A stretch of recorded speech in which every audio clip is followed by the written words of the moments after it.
I'm Ken Dunn, and this is Bestseller Confessions. New York Times, Wall Street Journal, and USA Today best-selling authors have an unfair advantage with their traditional publishers and their mega publicity and marketing budgets. It's just not fair. As a major crime detective and a police interrogator, I know how to get them to spill the beans. In the Bestseller Confessions podcast, I'll squeeze the secrets out of the best-selling authors and finally level the playing field for everybody. My next interrogation is waiting for me, so let's get started. Okay, welcome back to the show. It's Ken Dunn. This is Bestseller Confessions, and I promise you, I'm going to drag the truth out of the world's most elite New York Times, USA Today, and Wall Street Journal best-selling authors. And I am super excited. Today on the show, I have the authors of this amazing book right here. It's called Worth Every Penny. And my guests today are Sarah Petty and Erin Verbeck. Sarah, Erin, it's such a pleasure to have you guys here. Thanks for having us. I'm really excited about it, and for everybody that's listening to the show, Sarah and Erin and I actually are part of a couple of elite level digital marketing communities together, and I have to give a little love to Russell Brunson for connecting all of us. But girls, this book is a New York Times bestseller. I've read through the entire book. I loved the flow of it, but I really need to start this off by asking you about the beginning. Why in the world did you write a book? What's the story? We ask ourselves that often, don't we, Erin? People always say when we wrote it, that's for sure. I know. People always say, when's your next? It's like you have your first baby and they want to know when your next is. And we always say, this is our only child. I do have 3 kids. I think it might have been easier. I'm kidding. It was worth every penny of time and effort and everything, just like having a child would be. It's funny you say that because the average author, they don't hear this the first time, but for those authors, these millions of self-published authors that are our listeners, they really look at that book as a child, every aspect of it. And I know you guys can feel that now, but before the book, I mean, what was the business? Why did you guys get into this? What's the book all about? Give me the backstory. Because we might be different than a lot of people. I know you probably have a lot of listeners and viewers who are they're passionate about writing a book and they want to write that book. And that really wasn't our story. We just sort of happened upon a message that we felt like needed to get out there. So just sort of my background, we were both marketing background. We both had marketing degrees. We were working at an ad agency and I got pregnant with twins. And I was working all the time and I thought, I didn't want to go back to the ad agency, and I'd been doing photography as a hobby for a couple of years, and I built up a list of people who were, my pregnancy was crazy. I was on bed rest and sick the whole time. So they were all saying, hey, we'll wait for you. And so after I had the twins, this was in 2000, I thought, well, heck, I'll just, be a photographer. I'll start a real photography business where I'm charging more than I'm paying. And this will be great. My life will be awesome. And I can be this hands-on mom. And, that's what a lot of people do, right? They have a hobby or a passion and they want to make a business of it. And everything was broken. I wasn't priced right. Everything was wrong. And I started, really as a really good marketer. And so I started trading with these top photographers in the country to get photography skills, and I would help them with their marketing. And I put together a puzzle piece. You've heard the expression, like, you get a puzzle box. Well, you've done it, right? You get the puzzle box and you pull out the pieces and you match it to the picture on the box. But there was no picture on the box. I was picking up puzzle pieces like, is this for my puzzle or not?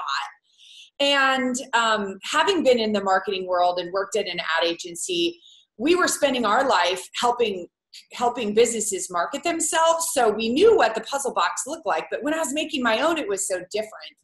And really, that's where the book in its baby stage was born, because I figured out sort of how I was going to have to compete, because most businesses, and this is a big theme in the book, most businesses compete with cheap. But as a photographer, I was competing with free, because now everybody has a nice camera. Everybody has a camera on them at all times. So why should people pay me for something that they can get for free? And so I started getting asked to speak in the photography space, and I started creating some products. And that's when Erin joined me. This was in '09.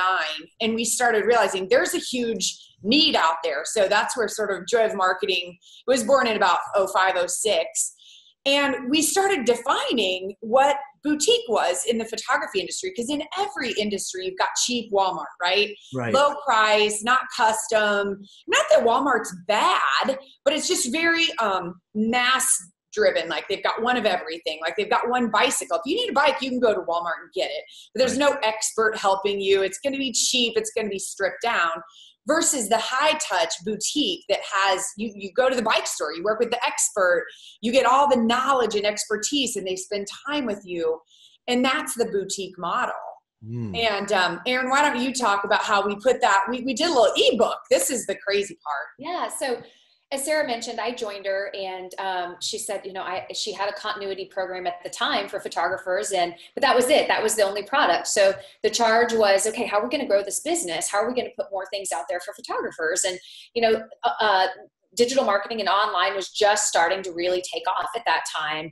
And we wanted something that people could opt in for free on our list to help grow our email list. And so we wrote the little boutique experience ebook, and very, very quickly, and this was before Facebook ads. This was, we had an email list of like 3,000 people, I think, at the time. We ended up having 10,000 people download that book, Oh, wow. that ebook. And we were like, okay, wow, this is like, we're onto something. And it was, maybe 35, 40 pages. It wasn't super long. We had a designer, design it, because boutique is all about, that experience with the content and it being pretty, and especially knowing how visual our audience was. That's kind of how the idea was born. And Sarah said, I think maybe we need to turn this into a book. A real book, because what we were seeing in our space with educators in the photography space is it was getting more and more competitive. More and more people were jumping in, trying to sell things to photographers. And for us, it was very much about positioning ourselves as ahead of where others were, with both of us being MBAs, with Sarah being one of the most profitable photographers in the country. A book was something that could help us distinguish ourselves between others who are out there teaching business to photographers as well. And what there's so many questions that I want to ask you right now, but let's just stick to the basics of the book. So you guys decided you were going to write this book, but then there's a lot of other decisions that had to be made. There was traditional publishing, there was self-publishing. You guys ended up choosing a hybrid publisher that I'm very fond of, called Greenleaf. But what was the phase after you decided to do it? Where did you go from there? Yeah, actually, and one thing too, Ken, is we didn't just really decide to do it. We said, this is like the honest to goodness truth, is we said, we're going to explore this path a little bit. And if doors keep opening in a way that we feel comfortable, then we're going to continue. So it wasn't like, we're writing this book, we're going to go do it. But Erin, remember when we started working together, we went to a conference in New York, and there were some publishers there, and they were more, it was self-published, it was paperback. And we just felt really strongly for us and for our goals. We wanted a hardback book, and we wanted to be on the business shelves with Seth Godin, with these authors. Cause this was, part of it was our dream. Like, if we ever write a book, this is what we're going to do.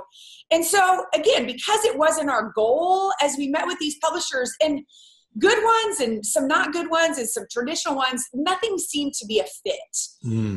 And so as time was going by, it was sort of that thing of like, it's not meant to be, because it takes a lot of time to write a book, and we're running a business and growing a business. So we weren't at a point where we could just abandon our business to go follow this, dream of writing a book, which really, as Erin said, wasn't really a dream. But I think that probably makes us different from a lot of people too, in that we looked at the numbers, like, what is the purpose of a book? Just to have a book? We found out pretty quick that you don't do a book to make money necessarily, because we're selling online products that we can sell for hundreds of dollars, and they go download it. And then we have this book that costs money, the shipping costs money. And so at first you think, oh, we'll sell a book, that'll be a product. And you realize pretty quickly, okay, the book has a different purpose. It's positioning. It's to get your message out there. It's all the things that we were picking up as we were meeting with different publishers along the way. So it wasn't until we met Clint at Greenleaf, who he started the company, that we were like, this is, I think, a model that meets all of our needs. It was interesting too, Ken. Sarah had heard Clint speak. She had been on a webinar that he did, and she said, Erin, I think we need to go down there and meet with them. And I was the one dragging my feet about the whole book thing, like very much so. You know, I'm always the no, and Sarah's usually the yes. And We are. I was really dragging my feet, and she said, I think we need to go down there. And I was living in Dallas at the time, so it was easy to get down there. So Sarah flew in, I picked her up, and you know, it was just going to be a quick day trip. And she was like, you know, we're going to be able to tell if we like them or if we don't, like how we feel about it. And, you know, truly meeting the team at Greenleaf is what sold us on even doing the book in the first place. So you decided you're going to go with a hybrid publisher, which is happening more and more than ever. And the next thing you know, you have a book published. Tell me about how that felt. And I know that I'm tracking with you here that for a lot of authors, there's really two camps, aren't there? The ones that want to entertain with their books, but there's the ones that want to educate with their books. And right. It sounds like you're clearly it's almost a hybrid. You definitely see the educational component, but your book is entertaining. There's no doubt about it. And the two of you are gregarious together, so you're entertaining. But what happened in the experience? Was there a point where you clicked and you said, hey, we're going to make a run at the bestsellers list? Or walk to me about how your mindset started changing through the process. Yeah, so when we started working with them, this is where I love that you're doing this podcast, because there isn't a lot of information out there for authors. So instead of just saying, this is what Sarah and Erin did, you can hear why we did what we did, because then that's how you make good decisions. Right. You say, okay, that's why they did. I want to do that same thing, or my goals are different, so that doesn't work for me. But a couple of the reasons we went with Greenleaf as a hybrid publisher, we have a boutique business, so it's beautiful. It's all about the details. And we'd heard horror stories about publishers who took some best-selling authors and slapped a really ugly stock photo on the cover. And we were horrified. I said, I can't do that. Like, I can't have a book with someone else's photo, a cheesy, dated stock photo or whatever. Like, my industry will eat me alive, because we teach visual people. Right. So that was really important. And there was talk about owning the content or not owning the content. And I knew I had an online business. This was my story. This is my content. This is everything for the rest of my life that I'm going to be teaching and selling. I didn't want a publisher to own it. And I don't know even exactly if that's how it works if you go with a traditional publisher, but with Greenleaf, they were like, you own it all. So we were like, okay, check that box. It can be pretty. We can own it. We wanted a hardcover. Because again, ours was for credibility and positioning. We are the leader in our space, and we wanted that credibility, which we can talk about the endorsements too. I think we learned a lot in that too. I mean, Seth Godin and the other piece of it too is Sarah has 3 kids. At the time, I didn't have any kids. I have 1 now, but it was really important for us not to go on a 60 city book tour promoting the book. Because we have a very strong family first filter, and we weren't going to leave our business, which is really, really our love. You know, our love is that business, and we weren't going to leave it to go promote a book that wasn't, you know, that wasn't our love, you know? So that was another consideration for us, is having a publisher that wasn't going to make us do things that we didn't want to do to promote it. But publishers also, you're responsible for selling, and we love to sell. We're marketers. The company's called Joy of Marketing. So we built an audience, we built a following. We knew we could sell the book, but we didn't want to get distribution, but we wanted to have distribution. And that was another box that they checked. If you're strictly self-publishing, you literally, I guess, sell it on Amazon or on your website. We didn't even want to sell it. We don't want to ship it. We don't want to fulfill it. You can only buy it at Amazon or Barnes & Noble or bookstores. They got national distribution for us, which was excellent, because we didn't want to have to do that. I guess this is a glowing endorsement for Greenleaf for those that are interested. Well, here's the downside, okay? Because it sounds so perfect, but you have to put money in when you do it that way, because we paid to print the books. Yeah. So they didn't, it's like, hey, here's your big upfront money, and then here's all the money coming in. Sign a contract, and you get none of that. Right. And so we had to put a financial investment, but also I keynote speak, and sometimes we'll give books or we'll include books. So if I'm paying $24 for this $25 book, it's a lot different than if I'm paying $3 to $4 for the book. Right. So, that made it like a short-term investment versus, something that we didn't have to put money in. And we were at a place where we could do that. Our company was rocking, and it was an investment for us. But if it's someone who has a platform and no investment to put in, that's not going to be a great option for them. Yeah. Well, it's interesting, Sarah, because a little bit of statistic on the industry, not that I want to get into the technobabble, but 90% of books that are published are self-published. And yeah. And so like we're talking a small little fraction of the book market that is traditionally published with advances and getting handcuffed and all the rest of it. But that's why I started Bestseller Confessions, because the vast majority of those authors, they're nervous about putting an investment in. They don't know what is the right money to put in and what not. And they don't realize that the vast majority of people that are being successful today are spending the money to make themselves successful. And somebody can be self-published and be on the New York Times bestsellers list, which you guys are an amazing example of that, because Greenleaf is technically a self-publisher. By definition, that means you control the rights. Right. But having distribution and the support and guidance sounds like it was a big part for you guys. Yes, the editorial support we got was fantastic. Because again, we had the content, if you want to call it that, but we were running this business. We didn't have time to, again, take 2 years to go on a safari to write it. And we're not writers. Like a lot of people listening, that's their gift. This was not our gift at all. So we needed help, and we got a lot of help and support and direction and guidance. They were like the bowling alley bumper rails, right? They didn't do everything, but they kept us from going off the lane. Yeah. Erin, what is your favorite part about being a best-selling author? Oh gosh, that's an interesting being here, Erin, right? Being here. Oh, being here. That's it. That's exactly it. No, it's funny because it happened 6 years ago, and this is going to kind of lead a little to the do-over and the regret. I think if you don't, Ken, you can tell me whether or not you want me to say that. No, you can jump into it. Absolutely. This is a conversation we're having. That's what people love about the show. So for me, it was very much for us, like, check the box and move on. And so because of that, because it happened 6 years ago, and we've moved on. So it's so not a part of my everyday life. It's not what we do. We educate photographers, and we have so many awesome courses for them. And that's what we put all of our attention into is the courses that we develop for them. So it's sort of like the book is like the forgotten child that went away, to college or something. Like he's don't say that. And that is my regret.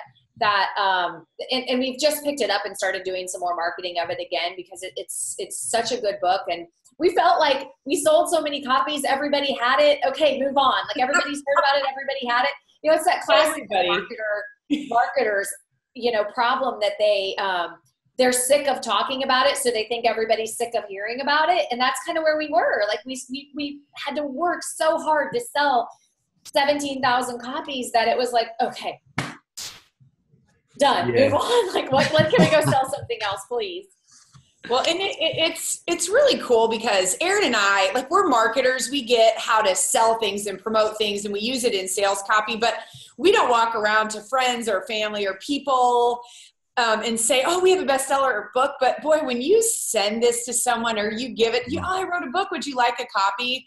And they get it, and they see that it was a New York Times bestseller. Like that, for me, I think is the favorite thing. Because they freak out, don't they, Erin? Yeah, they absolutely do. But Sarah, let's change gears a second, because you said something a little bit earlier that is a very important thing that we talk a lot about on the show, and I want to dig into this a little bit, because when I look at this book, I love the cover, I love the design, I thoroughly enjoyed reading it. I read the book in 2.5 days. It caught me. But what really has me convinced of the quality is Seth Godin, Michael Gerber, Anita Campbell, and it goes on and on. When I open up the front cover of this book and I see people like Brian Tracy and Pamela Brunner, I mean, talk about endorsements. I'd love to know how you got these endorsements. I know that millions of our listeners would love to know how you got these endorsements. But what else did those endorsements do for you guys? Well, it's pretty cool because people like you who are in this space geek out when they see Seth Godin, or it's crazy. It's instant credibility. And anybody can do this. I don't have parents that dine with Seth Godin or any fancy connection. We built these relationships one at a time. And I knew, and Erin and I even talked about it, I said, we're going to have a hardback book and we're going to have some killer endorsements. And I started writing an article. I got featured in our National Professional Photographer magazine, and being a marketing person and being named one of the most profitable and having all of this success got me in with the writers. And they said, Sarah, would you do a monthly article? And I said, oh my gosh, I'd love to, because most people are talking about photo skills and I'm talking about business and marketing. And I pitched to the editor, what if I can interview some of these cool people like Michael Gerber, who wrote the E-Myth, and Seth Godin. And I'd interviewed Seth for something else. And, I interviewed Brian Tracy and some of the people I've met through different connections, like John Jantz I've known for years, and Pamela and different things like that. But I mean, Seth Godin is definitely one that everybody wants. So I started by giving first and helping them. And I still send all these people a holiday card every year and thank them for all that they're doing. I read their blog every day. Whoa, wait, stop. Because I've just realized that I've tripped on the confession here, and I'm going after it. You, thousands and thousands of authors, millions of authors are going to assume your publisher did this for you. Oh, no. You did this yourself? These endorsements, you created them? And if you did, you're not getting off this show until you tell me exactly how you got these endorsements. 100%. Yes. I don't know that they do that, but no, these were ours. These were our dream people. It's funny because we weren't going to have a forward. We left. We're like, if we can't get a forward from someone like Michael Gerber, we're not having a forward. And I am not lying to you. His wife, Luz Delia, called me on the phone and said, Sarah, what if Michael writes your forward? Tell me, right? Okay, but you're avoiding the question. How the heck did you do this? Help my listeners to understand how they could go out and get quality endorsements for their books. Yeah, so I gave to them first. I wrote articles on them. I helped them, right? And that's how I built the relationship. I didn't go in asking for something for myself. I wrote articles on them and built the relationship so they know who I was. And the Michael Gerber one was a bizarre twist of fate. I needed photos for the article that we'd written, and he said, I don't have any. And it was really weird. How could you be Michael Gerber and not have promotional images? And we tried to find a photographer out there to do them, and he was out in California. I'm in Illinois, and bizarrely, we joined a mastermind group, which is something to be said for investing always. We're always investing in ourselves. 30 minutes from where he lived, a week before I needed the images. So I said, hey, this is so weird, but coming out there, are you good? Because I'll just come and photograph you. And Erin was with me. We were there, and we met his lovely wife, Luz Delia. We have pictures of them. I took pictures of them. I took pictures of the four of us, took all these photos for the article, and then I sent some as a gift. Wow. To them of Luz Delia and Michael, hugging. They were so precious. And I sent a copy of the book, what do you call it? They sent us the advanced copy. That one, yes, where you're supposed to go out and get people to say things. And I just said, hey, look, we're writing this book. And that's when she called me to thank me and said, why don't you have Michael write the foreword? I didn't even ask for anything. Wow. I said, hey, this is what we're working on. So She was so thrilled. Like the pictures brought her to tears. So, you know, not that that's whatever I would do for someone else, but it just worked. I'm a photographer. They needed photos. I was in his city, and it was pretty, yeah, we did. A lot of it was building those relationships. I mean, we tried to get Martha Stewart, and we didn't get that one, right? You know, and we worked really hard, you know. So for all the ones that you see on there were some that we didn't get to. But it was absolutely a testament to Sarah having that credibility of writing for a very, you know, large publication in our space. And so that was the foot in the door of her writing articles about many of these people to begin with. And then, you know, keeping that relationship over the course of the years until it was time that we wrote the book. Right. It sounds a lot like our friend Russell's Dream 100 strategy, which we know is Chet Holmes from the beginning, but definitely an amazing, amazing example of it.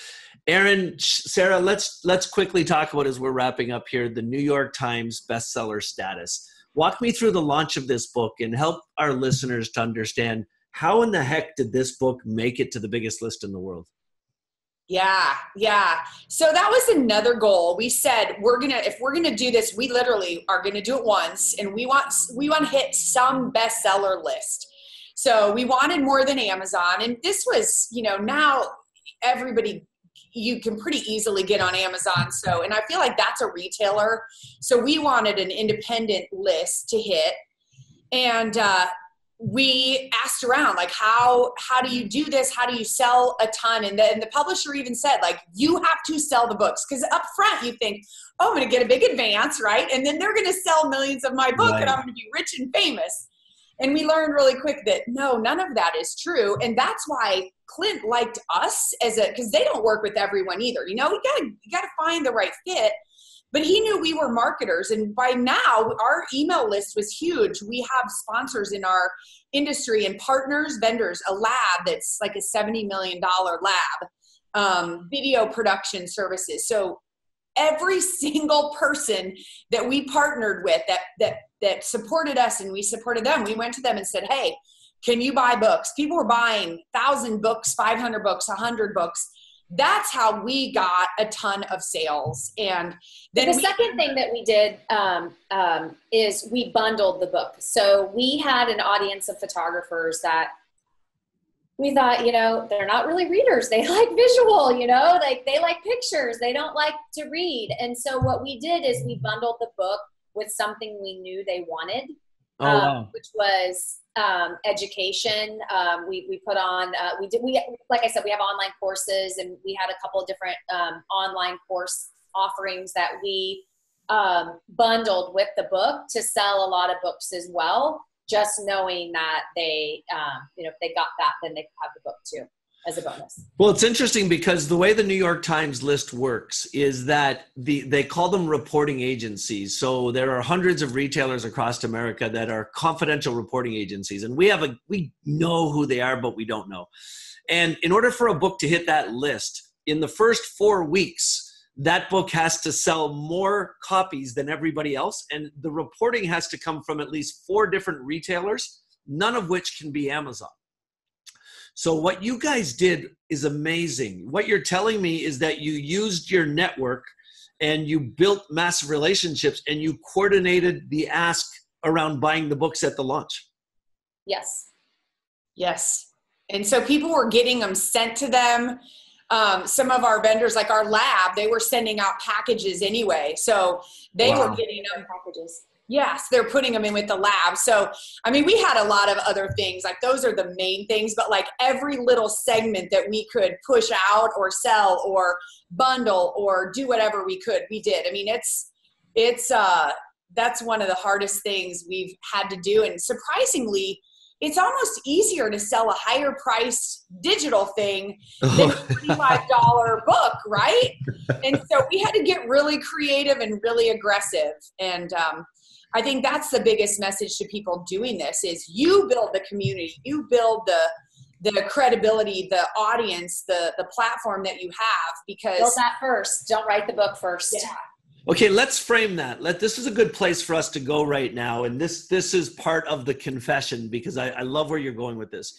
Because you guys are digital marketers and you've hit the New York Times list, you guys have a real clear idea in your mind about how this should flow up to the launch and hitting that big list. So what I actually want to strangle out of you guys today is not the thing you do over, because I think you're happy with what happened, but do us a picture.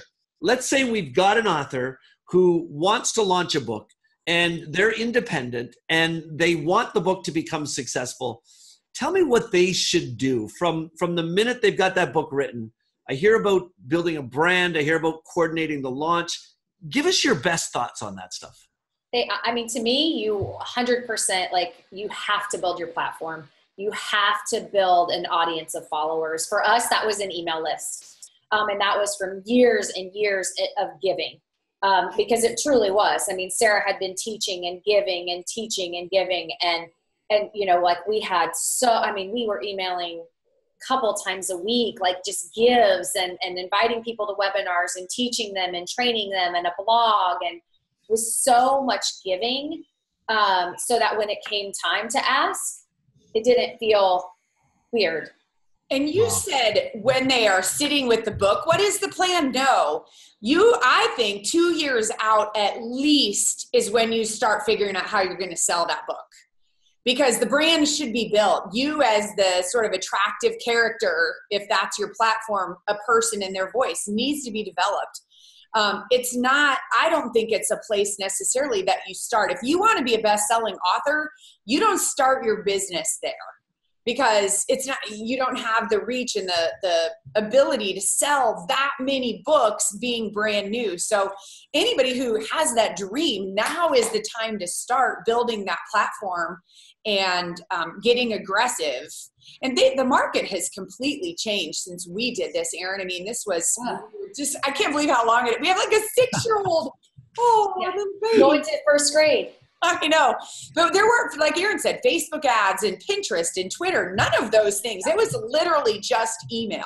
Wow. And so email's a lot different now. You don't just email people and they buy things. It's tougher, and you've got to hit them from Facebook and hit them from Pinterest and Instagram.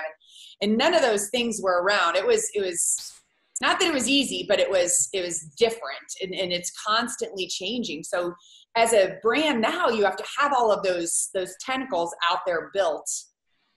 Yeah, I really appreciate your guys' time on the show here today. Both of you are amazing examples, and I've learned a lot more than I thought I would from our interview together. And so I want to really thank you for that. Listen, how can people get connected to you? The authors that listen to this show are obviously going to have a ton of questions for you now that they know that you own a digital marketing agency. I'm sure there are going to be some people that want to get connected. What's the best way for people to reach you? joyofmarketing.com. So we have all kinds of education there, all kinds of ways that they can find us or connect us, but that's our company, joyofmarketing.com. And where do you want people to go to buy Worth Every Penny? What's the Not best? Not to us. Anywhere. Amazon, Barnes & Noble, and... Go read. What'd you say? Yes. Go read. There you go. But we would love a review. If anybody, you know how important those reviews are, for people who buy at Amazon to go review that, because people look at that. They like those reviews. So. All right. So one last piece of advice, the big takeaway for any of the thousands and thousands of authors that are going to listen to this show, from each of you, if you wouldn't mind, you're not allowed to leave the interrogation room until you give me one last piece of advice. Just any piece of advice. Well, you know, when originally you said one of the things you might ask us is what would we change? And we did this book in about 10 months, 10 months from literally day one of starting until it was handed off, signed off, everything to the publisher. And I remember thinking, I wish we would have had more time, but that's like asking for more time for a pregnancy. Like, I could be pregnant for 3 years. No. But like, I think make it painless, get through, get it done, and spend your time on the marketing and selling before you do that. Cause it can dwindle on forever. Like, make that your reward. Once you're ready to sell that baby, then put a deadline on yourself, go write it and put it out into the world. Erin, how about you? I think for me, get really clear on your goal before you sit down to do it, and your why you're doing it. Because for us, as you've heard us say throughout this show today, like we were very clear why we were doing it. Like we didn't want to do it, and then when we decided we were going to do it, we knew why we were doing it, and it was very clear to us. And that really helped us get through the revision after revision after revision, and you're so sick of reading it, you don't want to read it anymore, you want to put it aside, you don't want to do it. It helped us get through the sales part, it helped us get through all of that because we knew why we were doing it. And I think that's just good solid business advice before you make any major decision. But this is a big one, and I would say get really clear on why you're doing it, what the purpose of your book is, because that's going to inform a lot of decisions down the road and actually make those decisions for you. Well, there you have it, ladies and gentlemen, my fellow authors all over the world, another successful confession on the books. Sarah, Erin, it's been such a pleasure to be here with you guys today. Thank you for giving so freely. Sure. Thanks for having us. Ben. It was fun. And for everybody that's listening to this show, if you want to talk to Sarah and Erin personally, then obviously jump over to thejoyofmarketing.com. It's joyofmarketing.com. There's no "the" in front of it. And get yourself a copy of Worth Every Penny. It is a Bible of sort for anybody that is trying to figure out how to build their brand, how to get that following going before they come to market. And as you've heard in other shows, or you've heard in any time we've communicated, they wrote a nonfiction book. But whether you're a nonfiction author or a fiction author, the advice that they've given you on the show today is the same. My name is Ken Dunn. This is Bestseller Confessions, and tune in next time as I choke the truth out of a New York Times bestselling author. See you soon. Bestseller Confessions is recorded at undisclosed locations across the United States of America. The names and identities of authors, self-published authors, publishers, and those scoundrel best-selling authors are hidden to protect the innocent.